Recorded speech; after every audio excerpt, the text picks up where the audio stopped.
You've joined Journey with Nicole. Welcome to the show. Today, we're peeling back a layer of the justice system that rarely gets the light of day. We've spent a lot of time on this podcast talking about the impact of crime from the perspective of the victims, a vital, necessary conversation. But justice is a complex, often broken machine. And today, I'm looking at the gears from the other side. I'm sitting down with Drew, who has just returned home after time served. I know that the system as it stands often fails everyone. It fails the victims, it fails those it locks away, frequently leaving them both without true healing or resolution. My goal today isn't to justify or condemn, it's to understand. I'm here to listen, to seek the truth, and to acknowledge the humanity that exists even in the shadows of an imperfect system. Drew, thank you for being here today and for being willing to share your story. You're welcome.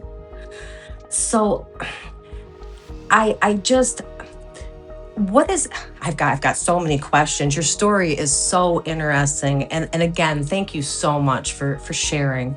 Yeah, Stepping no back. problem. It's definitely something that needs to be talked about. Yes, yeah, no, I agree. Stepping back into the world, after being quote unquote inside, they describe it as a massive sensory or psychological shock. What has been the most jarring part of being free that people on the outside just simply can't grasp? Well, for me, I've been gone. I was gone for so long. I did 16 years on a 18-year sentence. So when I left in 2010, um, it wasn't just the technology that changed. The people themselves changed. And I think maybe COVID had a lot to do with that. People just became more distant. People became less understanding. Drugs, took a turn for the worse, and on the inside and out, drugs took a turn for the worse. And so it's just like all around, the whole world is different. You know what I Yeah, mean? yeah, I got left behind technologically. I got left behind socially. yeah. uh they don't they don't really like, there's really not a whole lot of social interaction inside there with the outside world. They really do everything they can on the inside to cut you off as much as possible. And that's for the simple fact that they try to hide half of what they're doing inside there. And they don't want, the Department of Corrections is real. It's like, I think of it as being like behind a steel curtain. You know what I mean? They try to Mhm. hide their how could I say, like, their crookedness. You know what I mean? Sure, sure. Like, we call it the Department of Corruption inside there instead of the Wow. Department of Correction. You know what I mean?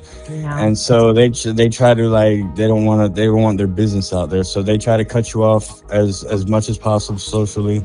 They try to, especially like me, I spent a lot of time in solitary confinement. It's called CM in Florida. It's closed management. And that's when you get locked behind a door, and you're supposed to get, uh the first 6 months you're on it, you get one phone call. The second 6 months you get dropped down to level 2, to CM2, you get two phone calls a month. And on CM3, you're supposed to get a phone call every week if the officer feels like taking you out of your cell and giving it to you. You know what I mean? So it's Yeah. really just like, everything's up to the officer. They could work how they want. Each prison, works as like almost like an individual franchise, and it's like they follow their own rules. So it's just like you get so cut off from the world that you don't really know how to interact no more. So it's uh it's just like, it's different strokes for different folks. But my situation, I could just say that, Socially, it's been awkward. And then all the lockdown that I've been on since I've been out, I'm still on 2 years community control and 10 years GPS probation. They just don't let me get out enough to do anything. You know what I mean? So, So you you're know, with so restricted because of the terms, I'm assuming.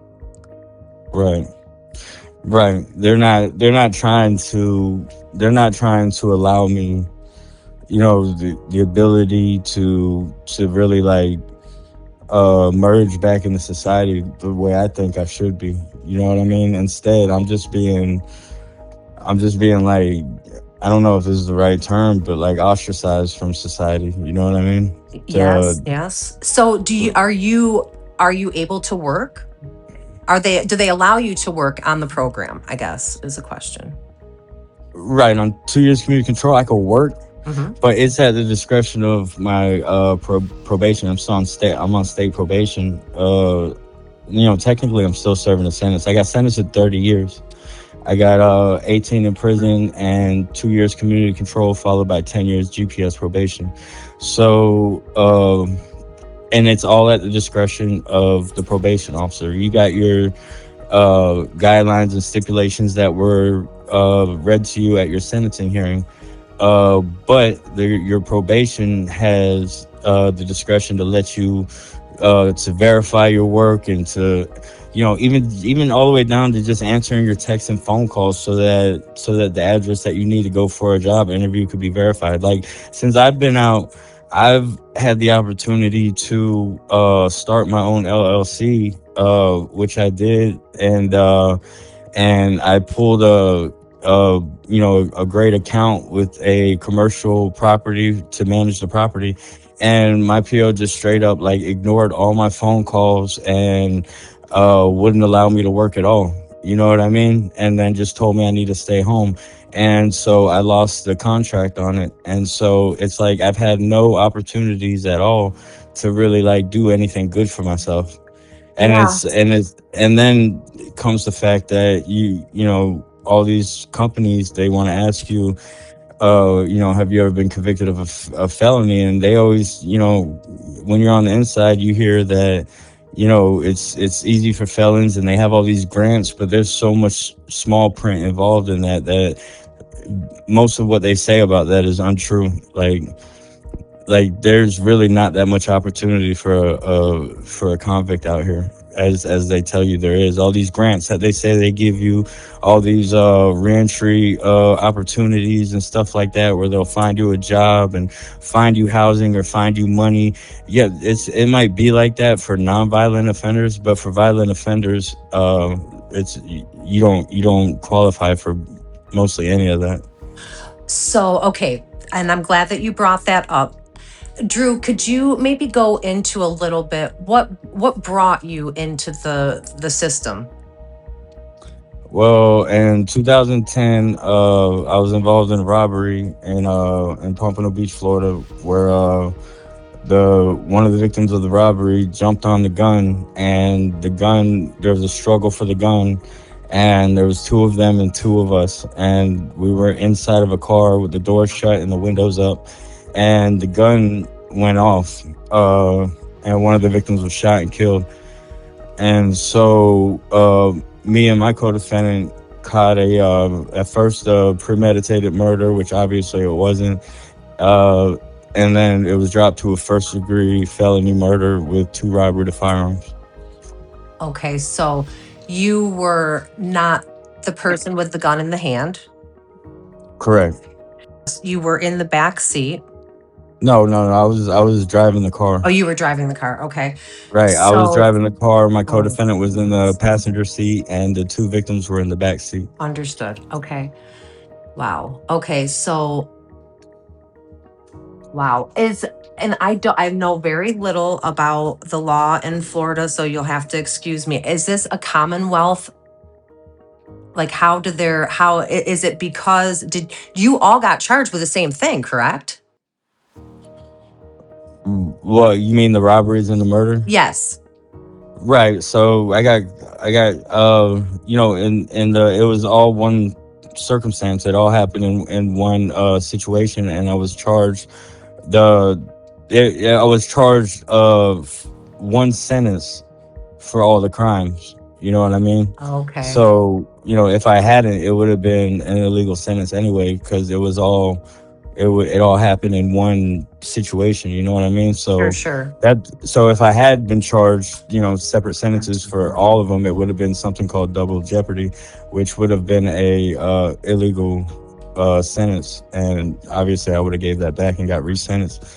Sure. But so like my co-defendant, for instance, he got life plus 20 plus 25, but he got it all ran concurrent instead of consecutive. So if he gives back time for the murder, everything else follows along with the murder. You know what I mean? He gives it all back at one. He gives it all back on one. Mm-hmm. So, oh my goodness. Okay, so now you end up getting your sentence, and Right, I was in the county jail for 5 years, in Broward County Jail for 5 years, doing depositions, and it's just, there's so many murder charges in there. There's so many cases. It's really like backed up. gotcha. So I ended up sitting for like 5 years, and a week before trial, there was no plea offer. There was no, my prosecutor just kept saying, I want trial. I want you to get life. I want you to get life. And so my attorney was able to talk him into allowing me to open plea to a second-degree murder, to open plea mercy of the court. And so what that would do is take it out of the prosecutor's hands and just I would plead guilty to a second-degree murder and 2 robbery to firearms, and get a pre-sentencing investigation. And the judge would go through the case and basically use his own discretion to really analyze things and how they happen and what he feels like the fairest sentence would be. And so I also put in for downward departure, which allowed me a mitigated sentence, which means that he sentenced me to 30 years. But with the downward departure, which you can only get once in a lifetime, it's kind of like your Trump, get out of free card Gotcha. that they allow you. And so I was able to get a split sentence, which was, I got the 30 years and I got it split because I had no priors, and I was young at the time. That I was 20 years old at the time that it happened. And and I guess I had ties to the community and children, and a child that was born after I got locked up. And so I guess they've seen that I was amenable to rehabilitation and becoming a working member of the community, I guess, when I got out of prison.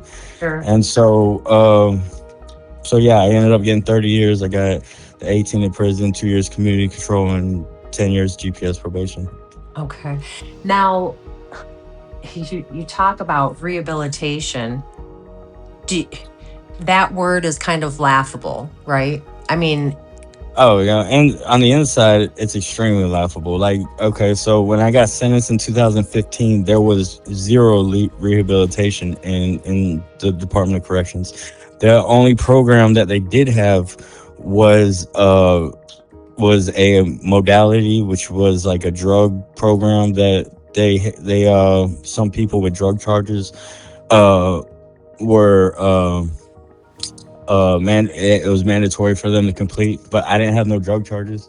And and it's a real strict program, so like you could literally they get treated a little different, so you could literally be like walking to the chow hall to lunch and step out of line and they give you a DR and boom, you're kicked out. So it's like it's like kind of like a do-good program. okay. And so all they had was that, and then they took that out. because they got, I guess, funding issues or whatever. I don't know. And then they took that out, and for a time, a few years, there was nothing at all.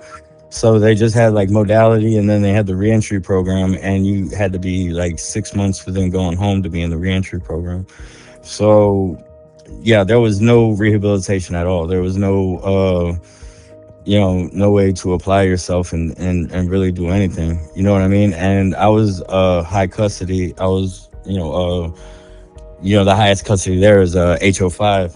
I was a 4-4 pretty much the whole time I was in there, because I had an escape. I got 2 escape charges as a juvenile, and so my custody was jacked up the whole time I was in there. So it was basically just locked down the whole time. If you're lucky, you might get wrecked 1 or 2 times a week. If you're lucky, most of the time you didn't.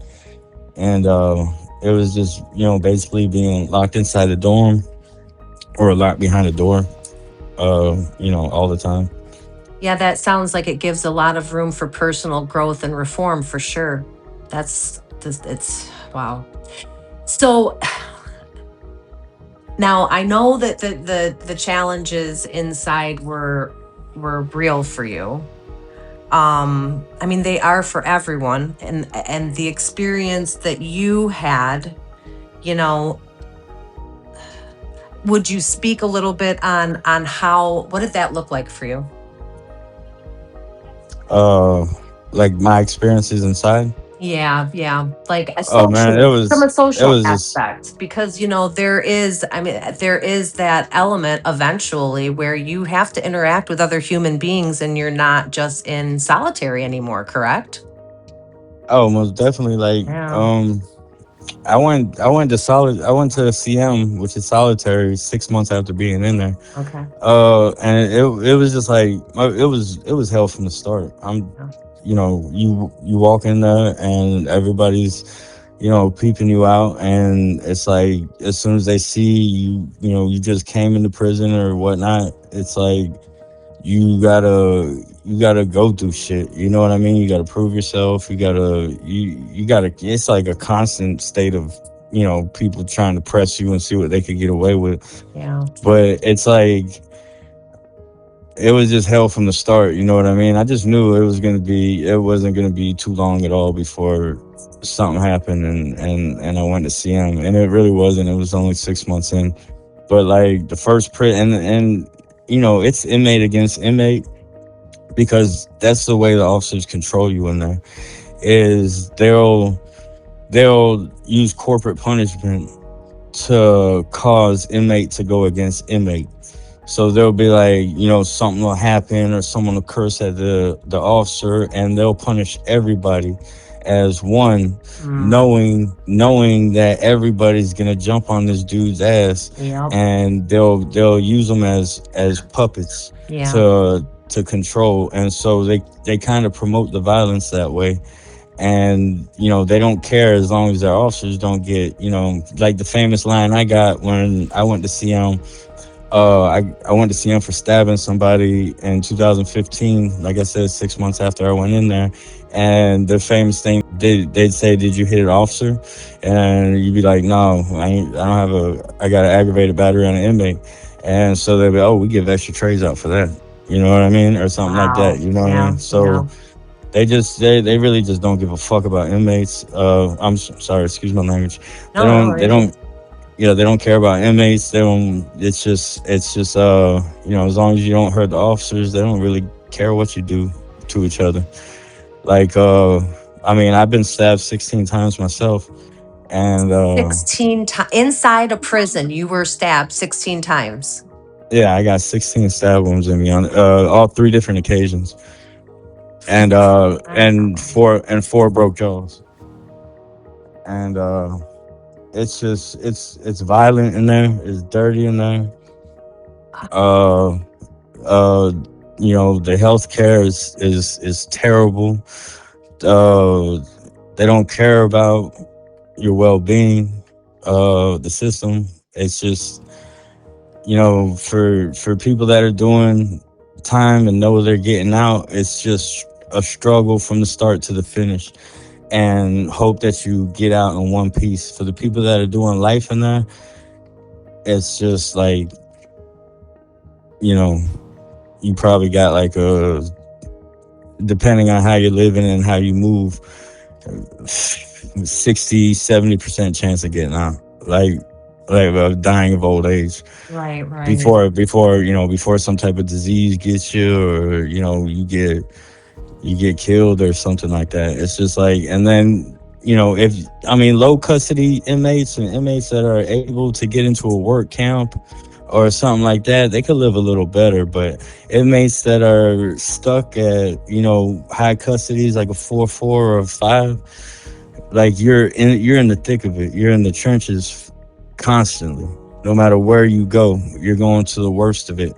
And like towards the end of my sentence, things started changing a little bit, where they started opening up these incentivized camps where if you stay DR free, no disciplinary reports for a certain amount of time, you could go to these like do good camps, and then you get better food. You get everybody's striving to be in there because these incentivized camps didn't better the general population camps.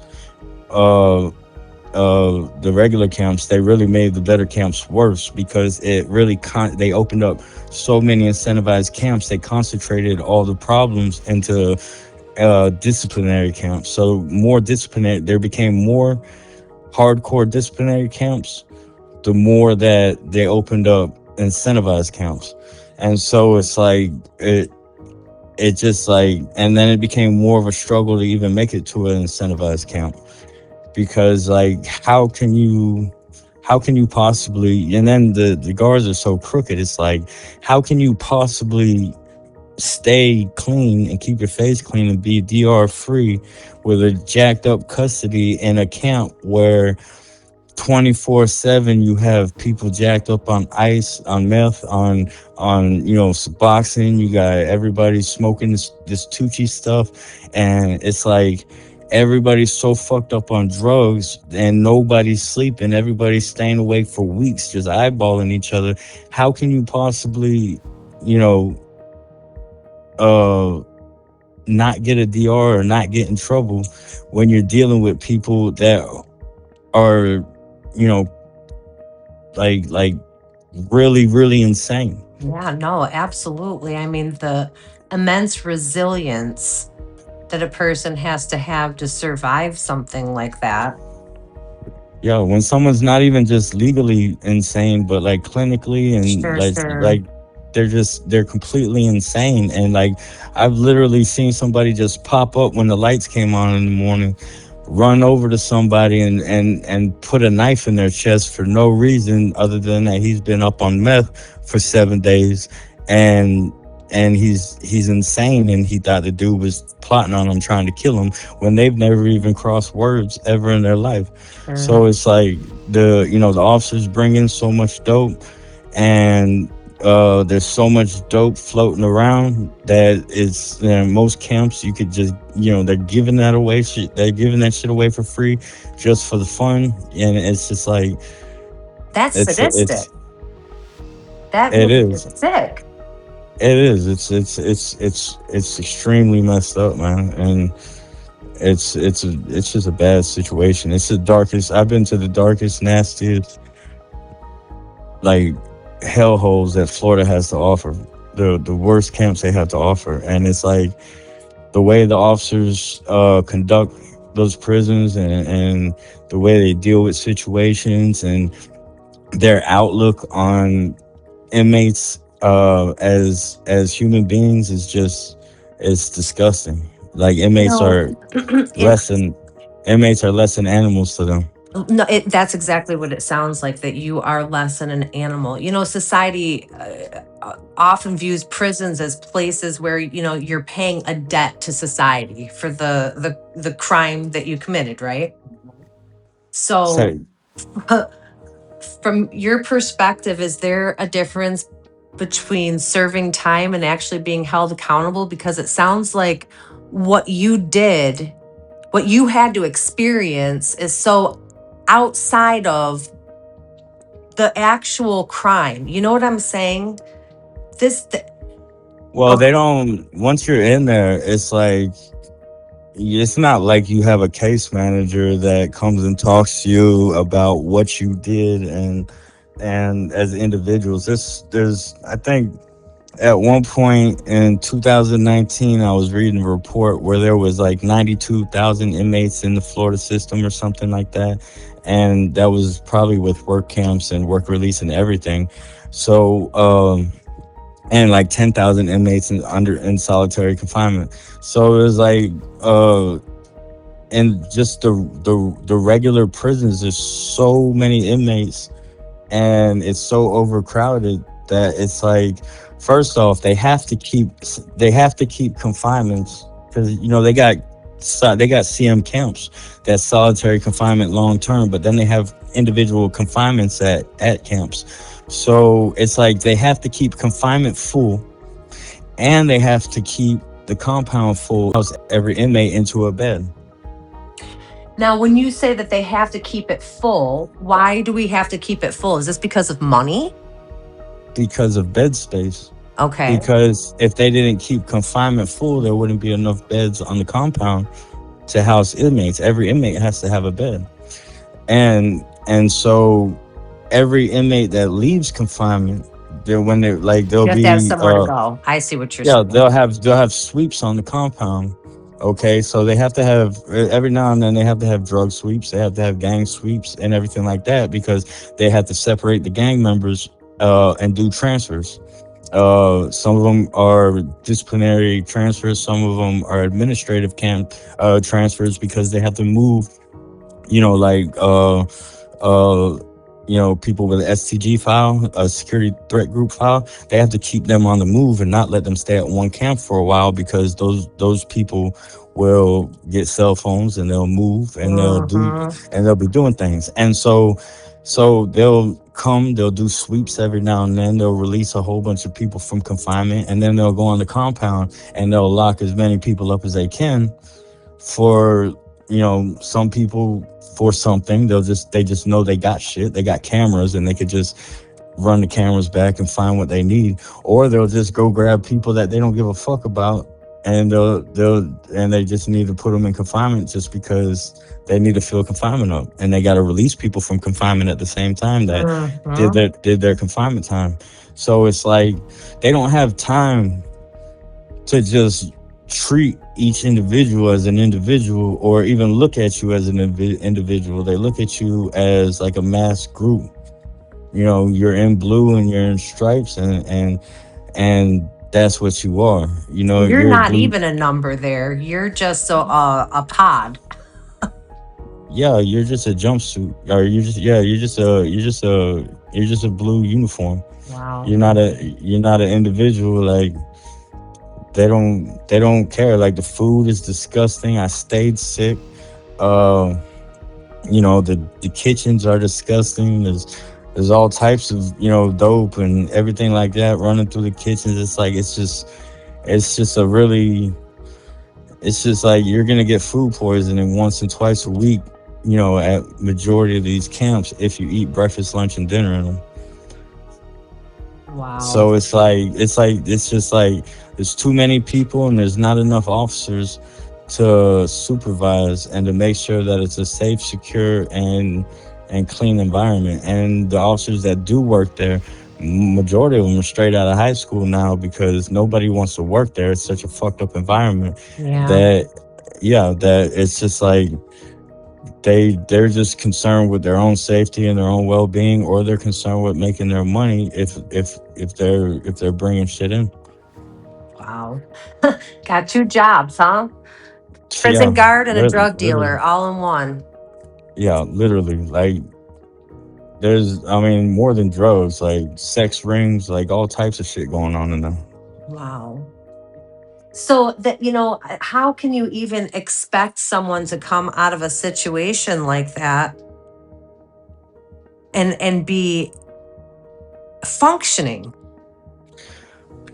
Well, I went through a time in there where, like, there's something I battle with, because I went in there and I got involved in the gangs because you really like. I'm not gonna say you don't have a choice because you have a choice, but I mean, if you're gonna be at the bottom of the totem pole and you're not, like, you're not gonna live how you want to live. I'm just gonna be real. You're not gonna live how you want to live. If you're doing drugs, you're not gonna have the best prices. You get what I'm saying? Yeah. If you're not involved in some type of group or another, and so um, I went in there and I was living crazy as hell, and I got involved in a gang, and so majority of the time I was in there, I was in a gang, and so but I also had a release date. You know what I mean? Right. And so a lot of your brothers or whatever, they don't have release dates. A whole lot of them, or a lot of them caught MIPs, murders in prisons, and lost their release date. Went in there with a couple of years, and now they got a life sentence. And so it's gonna come to a crossroads for you where you got to make a choice. You know what I mean? Yeah.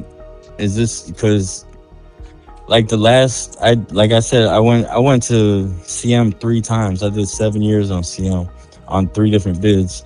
And so the last dude that got stabbed up, it was me and 3 of my brothers, and both of them had life sentences.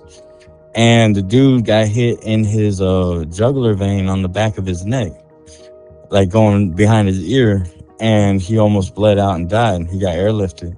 And so that was the last time I went to CM. This was in 2022. And so when I was in confinement waiting to be transferred to CM, I I spoke to my brother, and my brother, I hadn't spoke to my brother in a little minute, and my brother's like, bro, what the fuck? Like, you're supposed to come home and possibly 4 years. Like, what are you doing? Yeah. Like, where's your mind at? What are you thinking? And I had to really, like, sit down and think, like, what am I doing? Like, you lose yourself in there. You forget about your release date. You forget that there's life out there. You've been in so long, you don't even know what the world's like no more. Like, people think they'll never forget what life is like out here, and life ain't never been that great for me out here to begin with. I grew up real messed up. And so there's literally weeks and months that you don't think about family. You don't think about the streets. You don't think about that much when everybody's already walked away and you don't communicate with anybody anyway. Right. And so I'm sitting in confinement, and I had to make a choice. You know what I mean? I'm like, am I gonna get a life sentence in here, or am I gonna die in here? Am I gonna lose it all, or am I gonna make the sacrifice and go through what I gotta go through and step back and start changing my way of thinking? Because your way of thinking becomes so messed up. Like, you start thinking that you don't want to get out. Like, there's nothing for me out there. Like, I could literally tell you those words went through out of my mouth before. And, looking back on it now, I don't know how the hell I could have ever said anything like that. Sure. But it's Well, like, it'll trick you. It's an illusion. It's like living in the Matrix. yeah. It's everything in there is an illusion. You know what I mean? Everything, all the little zoom whams of canteen, and getting your little half of the bomb of dope, and having extra pairs of shoes, and having all these little stupid things that you think are worth shit, but it is really not worth nothing. It's all an illusion that you get tricked after being a gun for so long and seeing so many people with nothing in there, not even a bar of soap to wipe their ass with, to wash their ass with, and you start having this shit, and you're like, oh, okay, well, I could live like a king. But Right. really, you're just a bum compared to people on the street. Gosh. So, I mean, you let me ask you, as far as the sentence, I want to go back to the sentence real fast. You were there, okay? I was not there at the time of the crime. Do you feel that your sentence was a fair sentence? All right, so when I was in prison, I would have told you, fuck no, that, you know, I didn't kill nobody. Mm-hmm. I didn't commit this murder, even though I was involved in the robbery. But now, and even still now, I'm unsure. It's not really that the sentence wasn't fair. It's how I was treated during the sentence and how I'm being treated now after the sentence. Okay. Okay, so Mhm. I was sentenced to 18 years in prison. While I was in prison, I wasn't treated like a human that had a release date. I was treated like an animal that was never going to be worth shit. And so that made me worse, and that made me act like an animal. If you beat an animal, and humans aren't so different than animals. If you beat an animal and you put him in a cage and you feed him slop and you tell him he's not going to be worth shit, eventually, year after year after year after year, day after day after day, month after month, second after second, it's literally second after second in there, and you start believing, okay, well, fuck society, fuck everybody, fuck the police, all this stuff, and you're in that gang life, and you start really believing, you start really thinking in them negative terms like that. You know what I mean? Well, sure. And They strip your autonomy from you. You're forced. I mean, you're literally pushed into survival mode to the nth degree. right, and it's not just survival. It's a sick, twisted survival, and you think you would never do some of the shit that you do, or victimize some of the people that you victimize, or be the way that you're being, but you kind of like evolve into this person that you never thought you could be. You catch yourself doing things that you never thought you would do, committing violent acts that you never thought that you would commit, uh for nonsensical reasons.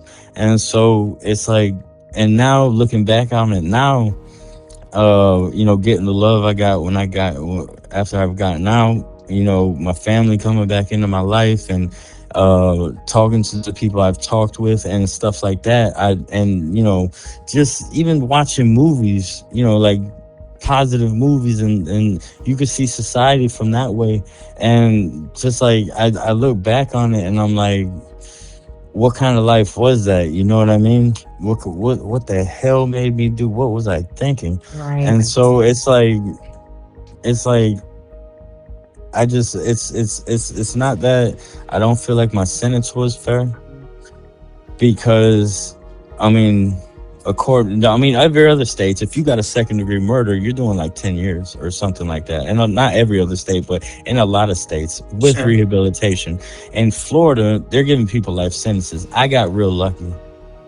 I'm extremely fortunate to even be out right now. There's not a whole lot of people in my probation offices that has second degree murder and 2 robbery firearms, and they're out on the street. Wow. It just doesn't happen in Florida. And so I was very fortunate, and very blessed, and so yes, Florida law is not fair. Let me put it that way. Florida, I feel like my sentence was unfair, but according to Florida law and Florida guidelines, I kind of came out on top. Understood. Now being out here on the street, the way I'm being treated now, it's not fair. They don't give you enough wiggle room, and I understand. I got a murder charge, and I'm out here around a whole bunch of people and children and shit like that. But you can also take the time to look into my case as my PO or as whoever my supervisor, my PO supervisor, whoever's supervising me, because I know there's more people in it to keep an eye on me than just my PO, because she can't be over 25 years old herself, and she couldn't have been doing this that long. And Right. so there's got to be people supervising her and looking into my case. Obviously, that's common sense. So there could be people that look into the real details of my case, and so seeing, okay, well, in order for him to gain any progress, we're gonna have to allow him to do this and do that. I mean, I have an ankle monitor, I have a GPS on me. Sure. You know what I mean? I'm gonna have that for 12 years. And so it's like you can see everywhere I'm going. You can call my GPS monitor. It's a cell phone connected to my PO, or you could just call my cell phone and you can track me if you feel like I'm out of line. It's like I need some wiggle room in order to progress. If I didn't have my wife, and she didn't have the means to allow me to stay home and to not work, it's like, where would I be right now? Yeah, I that's would what I was actually going to just ask you. Like, with all of these restrictions and how difficult they make it for you to sustain any type of a job, how is a person supposed to survive? I feel like that they're just setting a person up for failure, which is then going to just bring you right back into the very place that you left. listen, here's something real funny. When I got released from prison, I got released on community control, which means that I had to have an address to go to, and Did they help otherwise provide I you would an be violated. address? I put myself in rehab when I first got out, so I could get my mind right. I was doing Mm-hmm. drugs in there, and so I actually wanted to change. I actually wanted to stay out of prison. So I tried to put myself in rehab, but I didn't get accepted into the rehab that I wanted to go into, because they didn't accept murder charges. And so, okay, so I did an interview with the release officer for this one rehab. I over the phone. The rehab contacted the mother of my children, who was helping me in prison, and let her know that they didn't accept that. Now, so I had to go back to my release officer and let her know this. Now, I had to violate in prison, which means I had to she wouldn't answer any of my request forms and nothing to speak to her and let her know that I wasn't accepted into it, and so I have to find another address. And so she never answered my request. And so when I finally got sick of it, because my release date was coming up and I have to have an address, I went up there and I violated, which means I basically snuck out of my dorm when I wasn't supposed to be out of my dorm, and I shot straight to her office and went in there. She stated that she has so many releases going on right now, and she has all this, that she can't speak to me. And so she went in her office and told me to go back to my dorm. I went back to my dorm. When I got released, the address that they had for me was to the place that I got shot down at. So they didn't even have the right address when they released me. So they try to violate me off that right there, just because I had to go to a hotel. My brother had to pay for a hotel for the first nearly month I was out, which cost him like damn near $3,000. And so, yeah. And so when I went to the hotel, they called me on my GPS monitor and they said, "Why are you at this hotel? You're not supposed to be at this hotel. This is your address that you got released to. Why are you not here? You need to go to this address now or you're going to be violated." And so I flipped out, because how am I going to go to this rehab that won't even let me on their property because I have a murder charge, and you guys are telling me I'm going to be violated, and you guys released me to this address when you should already know that I didn't get accepted in this rehab. Right. So it's like, it's so unorganized in there, and they got so much going on that it's like, they can't control nothing.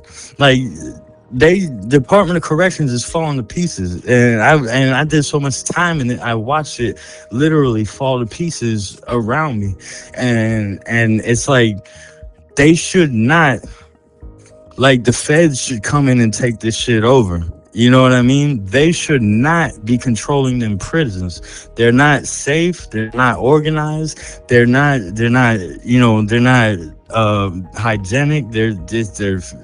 It's a whole terrible situation for everybody that's in there. And I got friends that got life sentences, because you make friends in there, and I got friends that, I got real love for, that are doing life sentences, and I really feel for them, because they got to live the rest of their lives in this. And until some type of outside source comes in that tries to intervene, it's like, I don't see that shit getting any better. It's just bad in there. So sad.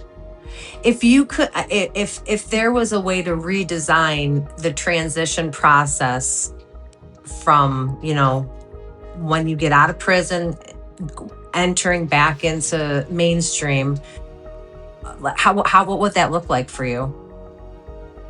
So if I had to say, so, because you say that they don't give you any wiggle room. If you're a minute late, then you're violated, and you lose your job. so they have like transitional housings and stuff like that out here.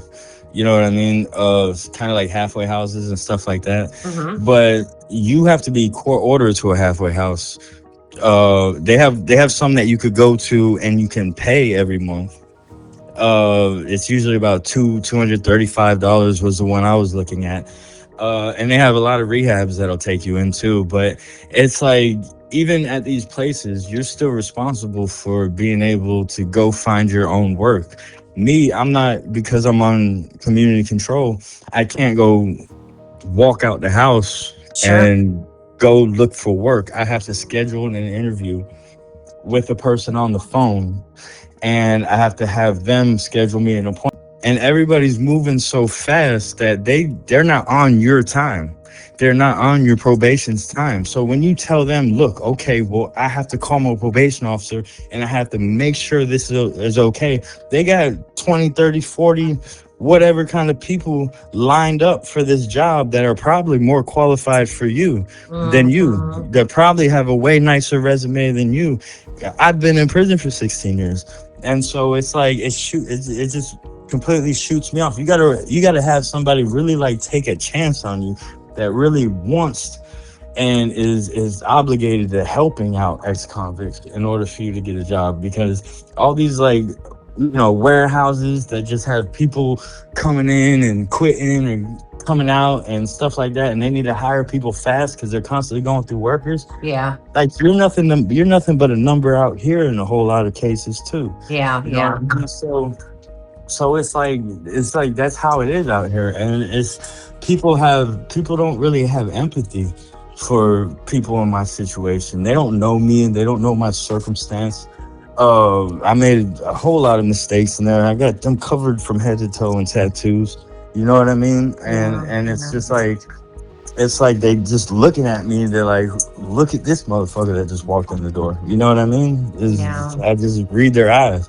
And so it's like, if I could change anything coming out, I would make it. And this is really, like I said, it'll never happen because they just don't have the time or resources or the type of staff. But I would have it set to where they have more like work programs where they could take people and send them to these work programs or these or get you into apprenticeship programs or that would make a lot of sense.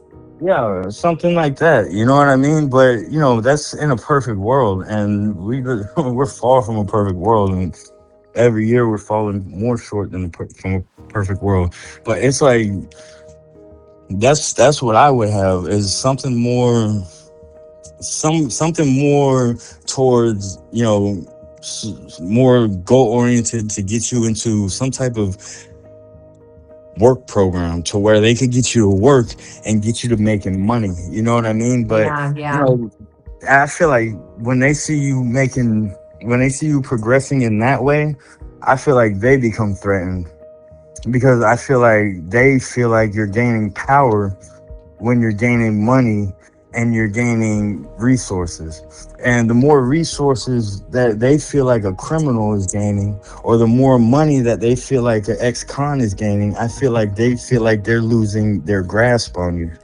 Well, you're And that's probably right. And that's really, and that again, let's just go back to the fact that that's because let sick. me tell you something. I started my own LLC. I started a business. I went and had an interview in Miami that I got my PO to let me go to, where these owners of a pharmaceutical company owned property. They owned a strip mall, and I was just out in the open, and I said, "This is what it is. This is who I am, and this is what I'm trying to do to better my life."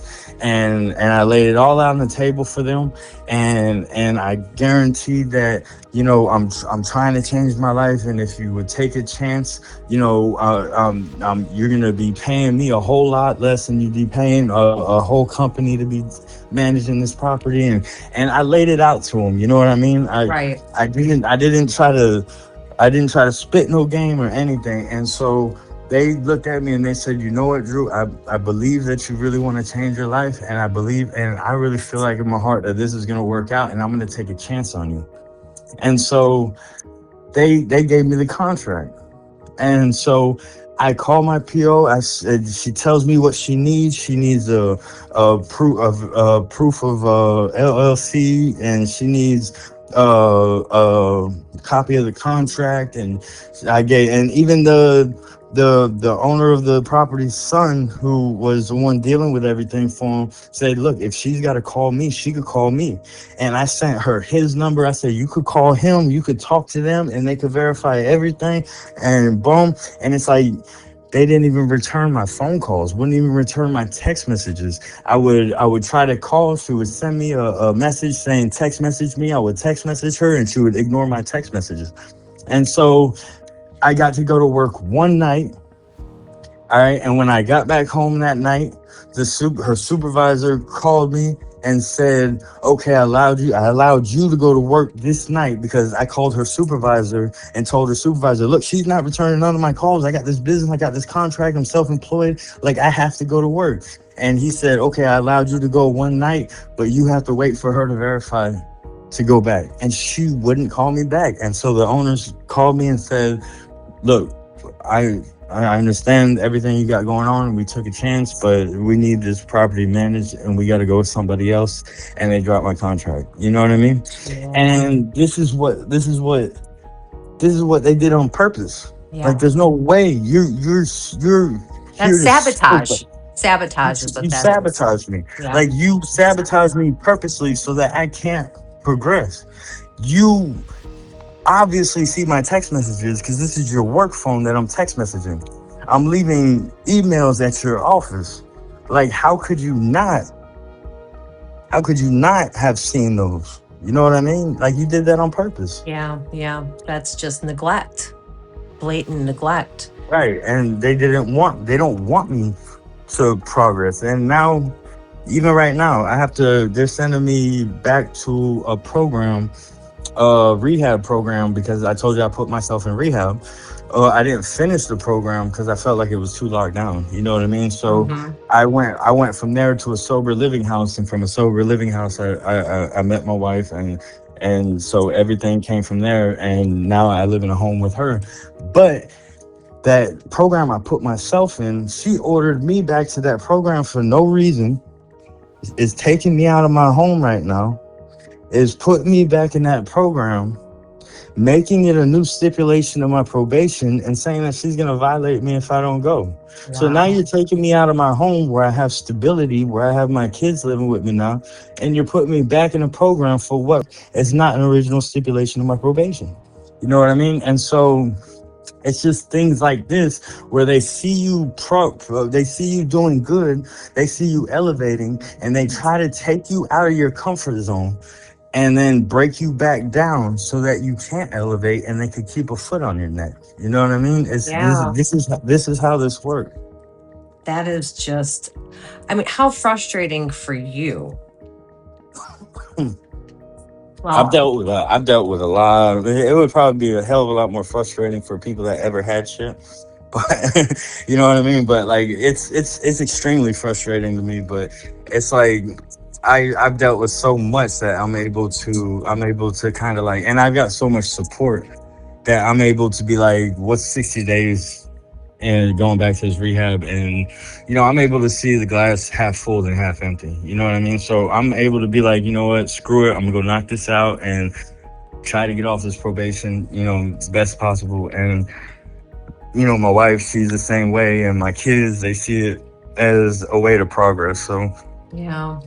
if I can't work on myself financially, and I can't work on myself, um I can't elevate that way, then at least I could still work on myself mentally and stuff like that. You know what I mean? So, Yeah, yeah. but it's still extremely frustrating because I'm like, what's next? You know what I mean?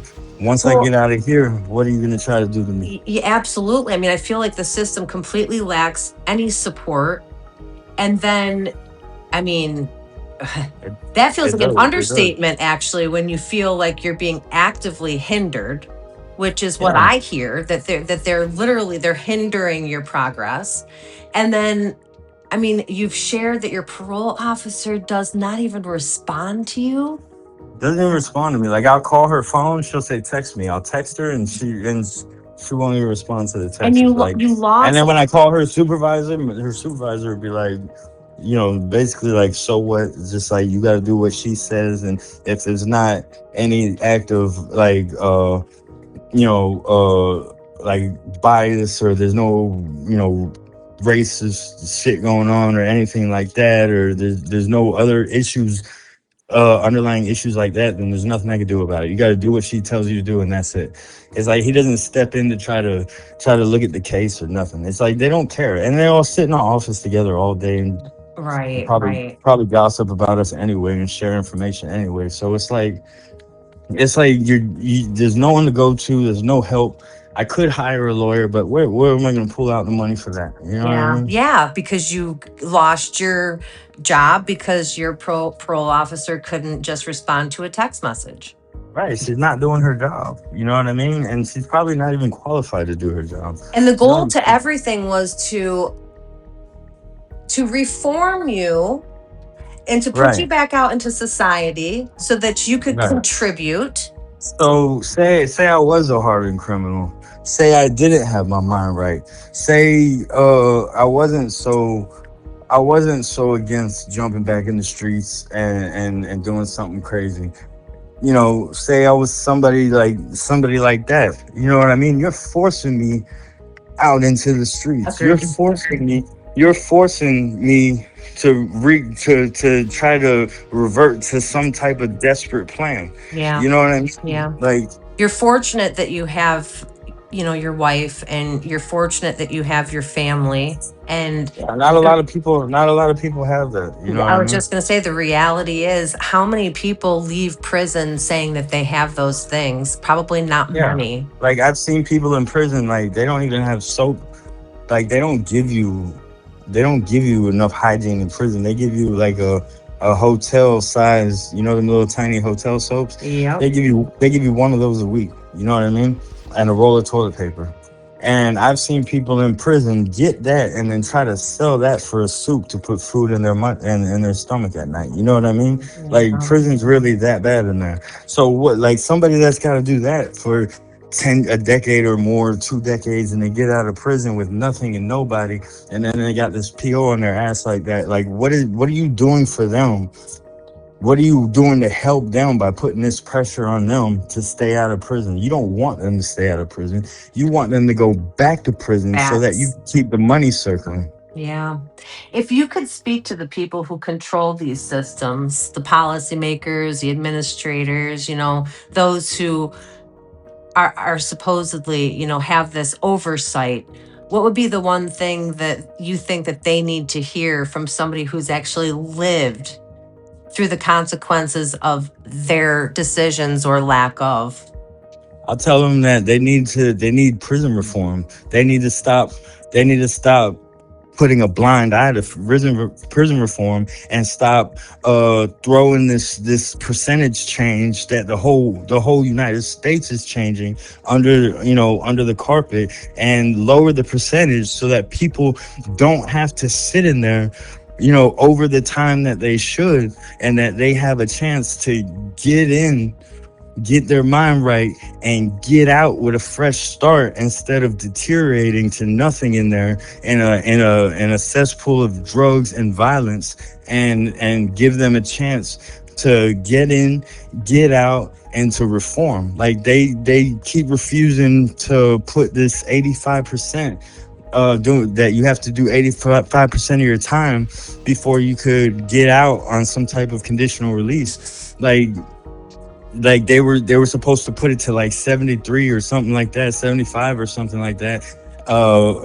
And it's like Ron DeSantis just won't do it. Like he's not doing it. Yeah. And it's killing us, and it's causing people to sit in there with nothing, and to become depressed, and to become more drug addicts. If you look at the streets, everything in the streets is based off of prison culture.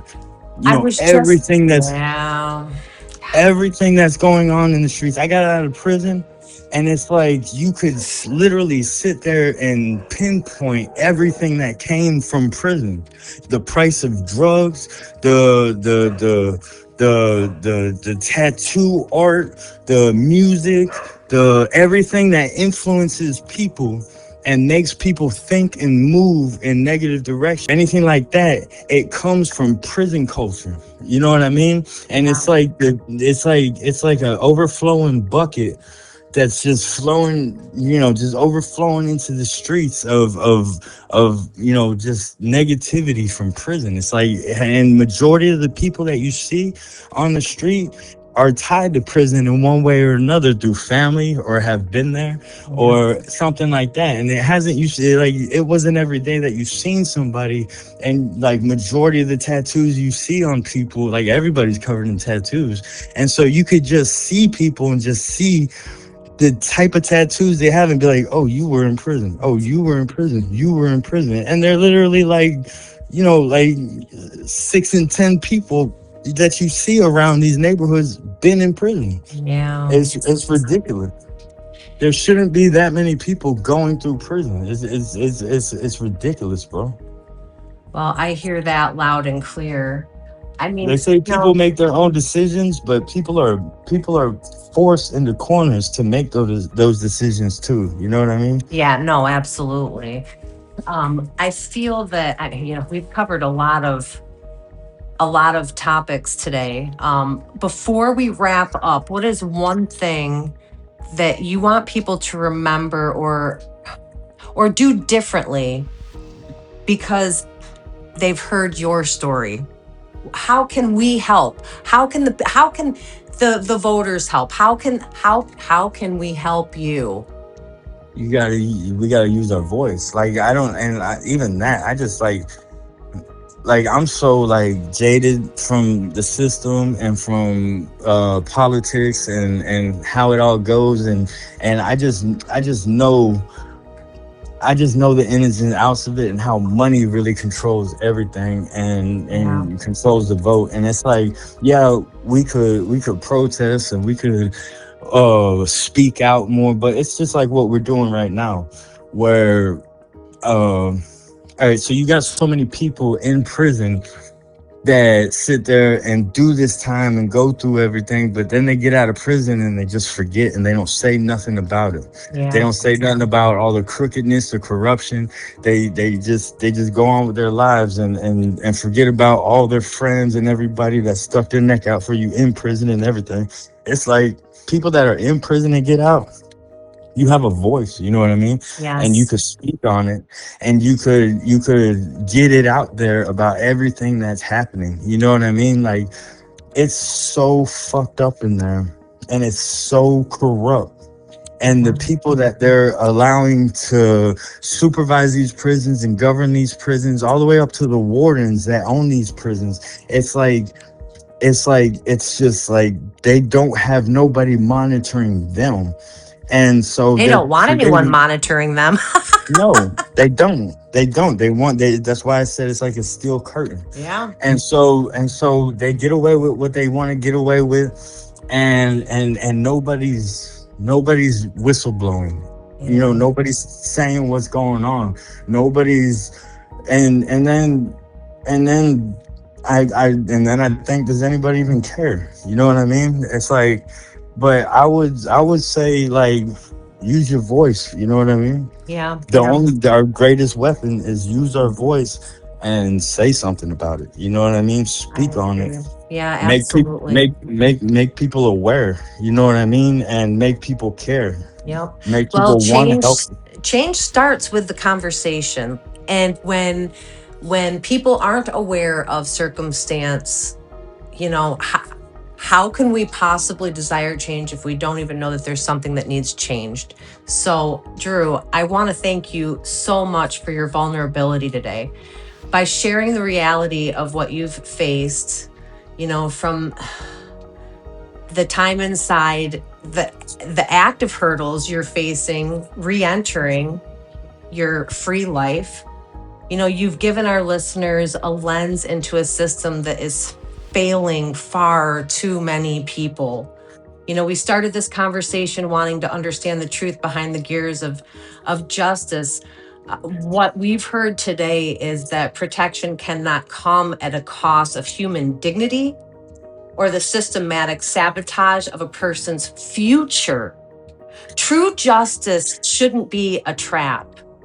Right. And most times people look at an ex-convict or look at somebody that's homeless or in the street. They say that they failed at life. But most people that fail or are failing at life, it's because the people that control the system have failed them first. Yes. You know what I mean? Yes, I hear And that so, loud and clear. Yeah, well, your story is a reminder that until we demand accountability for the systems that govern us, we are all impacted in the outcome. And again, I just want to thank you so much for your courage in speaking out. And this will not be our last conversation. So I am truly looking forward to speaking to you again, Drew. definitely, I'm looking forward to it too. Thank you. All right. You have a blessed day. You too. Thank you so much for joining Journey with Nicole.